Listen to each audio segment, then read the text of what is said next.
السلام علیکم و رحمت الله و برکاته. برادران عزیز، بسیار برادرها داروی برای پامید یعنی عصباشون خراب هستند. کسانی که یعنی فراموش خاطری زیاد دارن، خراب رشین در سرشون خوب که نیست، برای اونا انشالله دارو توصیه داده میشه و پامید یعنی کورسش 3 ماه های میتونید که انشالله که بر رقم هایی که یک ماه تا 3 ماه های رقم هایی که در زیر ویدیو میبینین میتونید که انشالله که مراجعت کنین. برادر ما همیشه در خدمت هستند، برای کودکان میشه و برای آدمای کلان هم میتونین که انشالله که زنگ بزنین. ما همیشه در خدمت.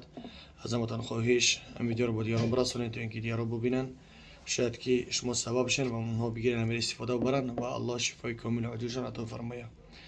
باقی در امان الله باشین، از دعای صالحتان فراموش مکنین. الله همه بیمارا را شفای کامل عاجل عطا فرمایه. کسانی که بی فرزند هستند الله برای اونها فرزندهای صالح و صالحه و سالم و سالمه نصیب گردونه. بسیار داروها الحمدلله در ما هستند، میتونید که مراجعت کنین. دوام ویدیو رو ان شاء الله تماشا کنین. ویدیو بسیار پیدا میشه برای انسانای بیماری هر رنگ نمودی بیماری. بی امان الله.